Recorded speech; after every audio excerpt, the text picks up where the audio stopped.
ഇന്നലെ ഉണ്ണി വ്ളോഗ്സിൻ്റെ പോഡ്കാസ്റ്റ് വന്നതിനെ തുടർന്ന് കുറേ പേര് എൻ്റെ അഭ്യുദയകാംക്ഷികളൊക്കെ വന്ന് എനിക്ക് മെസ്സേജ് അയച്ച് ചോദിക്കുന്നുണ്ട്. അച്ഛൻ ഏതൊക്കെ സിനിമയിലാണ് അഭിനയിച്ചത്, ഏതെങ്കിലും സീൻ പറഞ്ഞു തരാൻ പറ്റുമോ എന്നൊക്കെ ചോദിക്കുന്നുണ്ടായിരുന്നു. പറയാനും മാത്രം അങ്ങനെ വലിയ ഒരുപാട് റോളൊന്നും ചെയ്തിട്ടൊന്നുമില്ല. ജൂനിയർ ആർട്ടിസ്റ്റുകൾ ചെയ്യുന്ന ടൈപ്പ് റോളൊക്കെയാണ് ചെയ്യുന്നത്. ഒരു സിനിമയിൽ എങ്ങാണ്ട് ഒരു ഡയലോഗുണ്ട്, അത് ഞാൻ വേണമെങ്കിൽ പറയാം. നമ്മൾ മറ്റേ ദില്ലിവാല രാജകുമാരൻ എന്നുള്ള സിനിമയിൽ ജയറാമിനെ കാണാതായി വീട്ടുകാരൊക്കെ വിഷമിച്ച്, അമ്മയൊക്കെ വിഷമിച്ചിരിക്കുന്ന സമയത്ത് രണ്ടുപേര് നടന്നു വന്നിട്ട് ഒരാൾ അപ്പു നാട് വിട്ട് പോയെന്നാ തോന്നണേ, ഇങ്ങനെ ഒരു ഡയലോഗ് പറയാനുണ്ട് മീശയൊക്കെ വെച്ചിട്ടുള്ള. അതാണ് എൻ്റെ അച്ഛൻ, അത്രേ ഉള്ളൂ. അപ്പോൾ അത് നീ എല്ലാവരും ഇങ്ങനെ മെസ്സേജ് ചോദിക്കുന്നുണ്ട്, ഞാൻ പറഞ്ഞതേ ഉള്ളൂ. നമുക്ക് സിനിമയിലേക്ക് പോകാം. സിനിമ ദൃഢം ഡയറക്റ്റ് ചെയ്തിരിക്കുന്നത് മാർട്ടിൻ ജോസഫ്. ഇപ്പോൾ കോക്കണ്ണം പറയും പോലെ ജീത്തു ജോസഫ് സ്കൂളിൽ നിന്ന് വന്നിട്ടുള്ളതാണ്. ജീത്തു ജോസഫിൻ്റെ അസിസ്റ്റൻ്റ് ആയിരുന്നു. ഈ സിനിമ തുടക്കത്തിൽ കാണുമ്പോൾ കറക്റ്റ് ഇദ്ദേഹം ആശാൻ്റെ ശിഷ്യനാണെന്ന് നമുക്ക് മനസ്സിലാവും. കാരണം അതിൻ്റെ മേക്കിംഗ് അതേപോലെ സീരിയൽ പരിപാടി, അഭിനയിക്കാൻ അറിഞ്ഞുകൂടാത്ത ജൂനിയർ ആർട്ടിസ്റ്റുകൾ ഇവരൊക്കെ ഇങ്ങനെ വന്ന് നിറഞ്ഞു നിന്ന് അങ്ങനെ ഒരു രീതിയിൽ ഈ സംസാരത്തിലൊക്കെ വരുന്ന ആർട്ടിഫിഷ്യാലിറ്റി പരിപാടിയൊക്കെ ഉണ്ടല്ലോ, സീരിയൽ പരിപാടി, അതുപോലെ തന്നെ ഫോളോ ചെയ്തിട്ടുണ്ട്. അങ്ങനെ അദ്ദേഹം ഇപ്പോൾ ഒരു ഇടുക്കി ജില്ലയിൽ നടക്കുന്ന കഥയാണ്. കുഴിനിലം എന്ന് പറയുന്ന ഗ്രാമം. ആ ഗ്രാമത്തിൽ നന്മയുള്ള കുറച്ച് നാട്ടുകാരും നന്മയുള്ള പോലീസുകാരും അയ്യോ അങ്ങനെയൊന്നും ചെയ്യരുതേ എന്ന് പറയുന്ന അത്രയും കനിവും ദയയൊക്കെ ഉള്ള ആൾക്കാരൊക്കെ ഉള്ള വളരെ ശാന്തമായിട്ടുള്ള ഒരു ഗ്രാമത്തിൽ നമ്മുടെ ഷൈൻ നിഗം ചാർജ് എടുക്കുകയാണ്. വന്ന് കാലെടുത്ത് കുത്തി മാൻഡ്രക്ക് എഫക്റ്റ് ആരംഭിച്ചു. പിന്നെ അങ്ങോട്ട് മൊത്തം അവിടെ പ്രശ്നങ്ങളാണ്, കൊലപാതകം പരിപാടി, മോഷണം, കൊള്ള എല്ലാം കണ്ടിന്യൂസ് ആയിട്ട് വരുന്നത്. അപ്പം അവിടെ ഉള്ളവർ എന്നെ അങ്ങോട്ട് ഇങ്ങോട്ട് നോക്കുന്നുണ്ട്, ഇയാൾ ഏതാണ് ജൂനിയർ മാൻഡ്രക്ക് എന്ന്. അങ്ങനത്തെ ഒരു മാൻഡ്രക്ക് എഫക്റ്റ് അവിടെ അടിച്ചിരിക്കുകയാണ്. ഈ സിനിമയുടെ തുടക്കത്തിൽ ഈ പറഞ്ഞ കഥയും കഥാപരിസരങ്ങളൊക്കെ എസ്റ്റാബ്ലിഷ് ചെയ്യണമല്ലോ, അവിടെ തുടക്കത്തിൽ ഭയങ്കര ഓവറായിപ്പോയി. ഒട്ടും നാച്ചുറലായിട്ട് നമുക്ക് ഫീൽ ചെയ്യുന്നില്ല ഇവരുടെ ഈ സ്നേഹം, കെയറിങ്. നമുക്ക് ഇതൊരു പോലീസ് സ്റ്റേഷനിൽ വന്നതായിട്ട് തോന്നുന്നില്ല. ഒരു കൂട്ടുകുടുംബം, സ്നേഹമുള്ള ഒരു കാരണവർ ശോഭി തിലകൻ, അതിൻ്റെ ഒരു ചെറിയച്ഛൻ, പിന്നെ നമ്മളെ ഒരു ചേച്ചി, നമ്മുടെ കൂടെ നമ്മുടെ കസിൻ ബ്രദേഴ്സ്, അങ്ങനെയൊക്കെയുള്ള ഒരു സ്ഥലം പോലെ ഒരു സ്ഥലത്തെത്തിയ പോലെയാണ് ഷൈൻ നിഗത്തിനും ഫീൽ ചെയ്യണത്, നമുക്കും ഫീൽ ചെയ്യണത്. ഇവിടെ കുറേ ഒരു ഇല്ലോജിക്കൽ പോലീസ് സ്റ്റേഷൻ പൂട്ടിയിട്ടിട്ട് ഇതിനകത്ത് അവിടെ കുറച്ച് പോലീസ് ഓഫീസർമാരേ ഉള്ളൂ. അവരെല്ലാവരും അങ്ങ് വെള്ളം അടിക്കുകയാണ്, കോട്ടേഴ്സിൽ പോയിരുന്നിട്ട് വെള്ളം അടിച്ച് എൻ്റർടൈൻമെൻറ്റ്. ഇതൊക്കെ നടക്കുന്ന കാര്യമാണെന്ന് എനിക്കറിയത്തില്ല. ഇങ്ങനെ കുറേ, പിന്നെ ആരും ചോദിക്കാനും പ്രശ്നമൊന്നും ഇല്ലാത്ത ഒരു പോലീസ് സ്റ്റേഷൻ ആയതുകൊണ്ടായിരിക്കാം വാട്ടവർ. അങ്ങനെ സ്ഥലമൊക്കെ കാണിച്ച് ഇങ്ങനെ പോവേണം. അവിടെ ഷെയ്ൻ നിഗം വരുന്ന സമയത്ത് ഒരു മൊണ്ണേഷ് പോലീസ് ആദ്യമായിട്ടാണ് ഇൻസ്പെക്ടറായിട്ട് വരുന്നത്.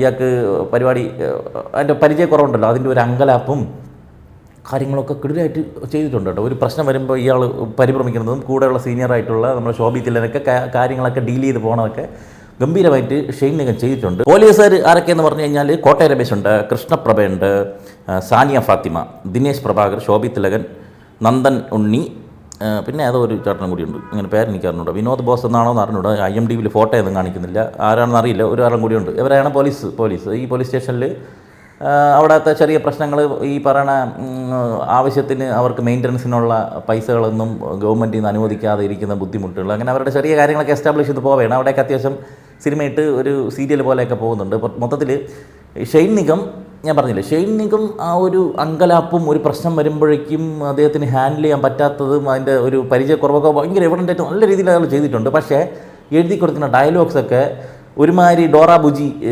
ലെവലിലുള്ള ഡയലോഗ്സാണ്. നമുക്ക് മക്കിമലയിൽ പെട്ടെന്ന് എത്താമോ എന്നൊക്കെ പറഞ്ഞ് അങ്ങനെയൊക്കെയാണ് സംസാരിക്കും ഷെയ്ൻ നിഗം.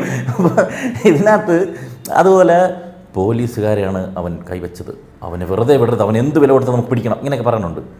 ഒരു ക്രൈം ചെയ്ത, കൊലപാതകം ചെയ്ത അവൻ്റെ അടുത്താണ് പറയണത്, അവനെ കൊലപാതകം ചെയ്തുകൊണ്ട് പിടിക്കണ്ട, പോലീസുകാരെ അദ്ദേഹത്തെ കൈവച്ചുകൊണ്ട് പിടിക്കാതെ, അങ്ങനെയൊക്കെ കുറേ ഒരു ബ്ലണ്ടേഴ്സ് ആയിട്ടുള്ള കുറേ ഡയലോഗ്സ് ഇതിനകത്ത് വരുന്നുണ്ട്. അപ്പോൾ ഈ നന്മയുള്ള വിളനിലം പരിപാടിയൊക്കെ ഇങ്ങനെ മുന്നോട്ട് പോയിക്കൊണ്ടിരിക്കുന്നതിൽ പ്രതീക്ഷിക്കാത്ത 1-2 പ്രശ്നങ്ങൾ വരുന്നു, ക്രൈംസ് നടക്കുന്നു. അവിടെ വന്ന സമയത്ത് ഇൻ്റർവെല്ലിനോട് അടുപ്പിച്ച് വരുന്ന സമയത്ത് ഒരു ഇൻവെസ്റ്റിഗേഷൻ സ്റ്റാർട്ട് ചെയ്യുന്ന സമയത്ത് സിനിമ ഒന്ന് അപ്പാവുന്നുണ്ട്. ആ ഒരു പരിപാടിയും കാര്യങ്ങളൊക്കെ ഇനി എന്താണ്, ഇതെന്താ പരിപാടി, ഇതെങ്ങനെ സംഭവിച്ചു. അവിടെ ഒരു എടുത്ത് പറയാൻ അതിൻ്റെ മേക്കപ്പ് ഡിപ്പാർട്ട്മെൻറ്റൊക്കെ നന്നായിട്ട് വർക്ക് ചെയ്തിട്ടുണ്ട് കേട്ടോ. ഒരു ഡെഡ് ബോഡി കാണിക്കുന്ന സമയത്ത് നമുക്ക് തോന്നും. അങ്ങനെ ഇതിൻ്റെ സെക്കൻഡ് പാർട്ട് ഫുള്ള് ഒരു ഇൻവെസ്റ്റിഗേഷനാണ്. ആ ഇൻവെസ്റ്റിഗേഷൻ പറയുമ്പോഴും ഇദ്ദേഹം മൊണ്ണേഷ് കഥാപാത്രമാണല്ലോ, ഇദ്ദേഹത്തിലെല്ലാം ഈ ചക്ക വീണ് മൊയിൽ ചാവണ പരിപാടിയാണ്. ആരെങ്കിലുമൊക്കെ ഹിൻ്റ് ഇട്ട് കൊടുത്തുന്ന നീ ഒന്ന് കണ്ടുപിടിക്കണേ. ഇതിൻ്റെ ഇടയ്ക്ക് മുകളിലത്തെ മറ്റേ പോലീസുകാരൻ ഹയർ ഒഫീഷ്യൽസിൻ്റെ നിന്ന് ഊക്ക് വാങ്ങിച്ച് പിടിക്കുന്നുണ്ട്. ജിത്തു ജോസഫിൻ്റെ സ്ഥിരം എല്ലാ പടത്തിലും വരുന്ന നമ്മുടെ മാത്യു വർഗീസാണ് പോലീസുകാരൻ, ഹയർ ഒഫീഷ്യൽ. അവരെ ഊക്ക് കിട്ടുന്നുണ്ട്. അങ്ങനെ ഒരു പ്രശ്നങ്ങളിലൂടെ ഇങ്ങനെ ഇദ്ദേഹം പോവുകയാണ്. ഇദ്ദേഹം കേസ് തെളിയിക്കണമെന്ന് നമുക്കും ഫീൽ ചെയ്യുന്നുണ്ട്. പക്ഷേ എന്ത് ചെയ്യുക, ചക്ക വീണ മുതൽ ചാവണം. അങ്ങനെയൊക്കെ പോയിട്ട് അതൊക്കെ കണ്ടുകൊണ്ടിരിക്കാം കേട്ടോ. അവിടെ നിന്ന് നമുക്കൊരു വിഷയവും ഫീൽ ചെയ്യുന്നില്ല. പടം നല്ല എൻഗേജിങ് ആയിട്ട് പോകുന്നുണ്ട്. പക്ഷേ ഇതിലൊരു രസമെന്ന് പറഞ്ഞു കഴിഞ്ഞാൽ ഇതിൻ്റെ ക്ലൈമാക്സ് നമുക്ക് പ്രെഡിക്റ്റ് ചെയ്യാൻ പറ്റില്ല. ഇങ്ങനെ ആയിരിക്കും പരിപാടി ചെന്ന് തീരുന്നതെന്നുള്ളത് ഒരു കാരണവശാലും പ്രെഡിക്റ്റ് ചെയ്യില്ല. എന്നാൽ അവിടെ ആയിട്ട് ചെറിയ ഹിൻറ്റുകൾ തന്നിട്ടുണ്ട്, നമുക്കത് അപ്പം കിട്ടില്ല. അത് ഒരു രസമുള്ള കാഴ്ചയായിരുന്നു. അവിടെ കുറച്ച് പരിപാടി ഓവറായിപ്പോയി. എന്നിരുന്നാലും അത് പ്രതീക്ഷിക്കാത്ത ഒരു ട്വിസ്റ്റ് നമുക്കവിടെ കിട്ടുന്നുണ്ട്. ഇപ്പോൾ ട്വിസ്റ്റുകൾ കൊണ്ട് നമുക്ക് ഇരിക്കപ്പുറത്ത് ഇല്ലാത്ത രീതിയിലൊക്കെയാണ് സിനിമകൾ വരുന്ന സമയത്ത് ഈ ഒരു സാധനം രസമായിട്ട് എനിക്ക് തോന്നി. അതുമല്ല, ക്ലൈമാക്സിന് ശേഷം ഒന്നല്ല, ഈ ട്വിസ്റ്റ് റിവീൽ ആയതിനു ശേഷം കുറച്ച് പരിപാടികൾ അവർ ചെയ്തു വെച്ചിട്ടുണ്ട്. കേടുവാനം എനിക്ക് ഭയങ്കരമായിട്ട് അത് വർക്കായി. എടുത്തിക്കുന്നത് കിണ്ണ സാധനം എടുത്തിക്കുന്നത്.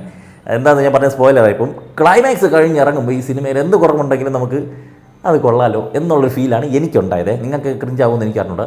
ആ സാധനം ഒരു സംഭവം ചെയ്തു വെച്ചിട്ടുണ്ട്. ഈ സാധനം 18+ സർട്ടിഫിക്കറ്റ് ആണോ എന്ന് എനിക്ക് അറിഞ്ഞൂടാ. പക്ഷേ പിള്ളേരെ കൊണ്ട് പോകണ്ട കേട്ടോ.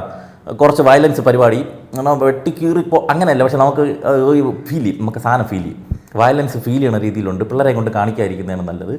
അങ്ങനെ നോക്കുമ്പോഴേക്കും ടോട്ടലി ഒരു വാച്ചബിൾ സിനിമയാണ്. എനിക്ക് ഫസ്റ്റ് ഹാഫിൽ കുറേ നേരത്ത് ഈ ഒരു നാടകീയതയും ഡയലോഗ്സിലെ ഡ്രാമാറ്റിക് പരിപാടിയൊക്കെ ഒഴിവാക്കി നിർത്തി കഴിഞ്ഞാൽ അത്യാവശ്യം നല്ലൊരു സ്റ്റോറി ഇതിനകത്തുണ്ട്. എൻ്റെ അവസാനം എത്തുമ്പോഴേക്കും അവർ ഉദ്ദേശിച്ച പരിപാടി നടന്നിട്ടുണ്ട് എന്ന് തന്നെയാണ് എനിക്ക് ഈ സിനിമ കണ്ടപ്പം ഫീൽ ചെയ്തത്.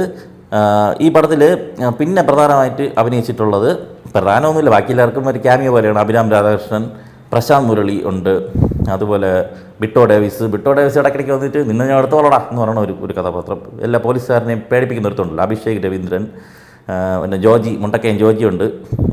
സ്ഥിരം ഉള്ള പോലത്തെ ഒരു റോൾ തന്നെ. അങ്ങനെ കുറച്ച് പേരൊക്കെ അഭിനയിച്ചിട്ടുണ്ട്. പിന്നെ കുറച്ച് തമിഴന്മാരുണ്ട്.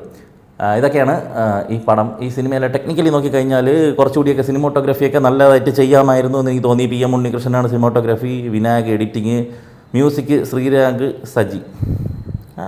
മോശം പറയല്ല, നല്ലതും പറയല്ല. പടത്തിൻ്റെ കൂടെ അങ്ങ് പോയിട്ടുണ്ട്. മേക്കപ്പ് രതീഷ് വിജയ് നല്ലൊരു വർക്കായിരുന്നു.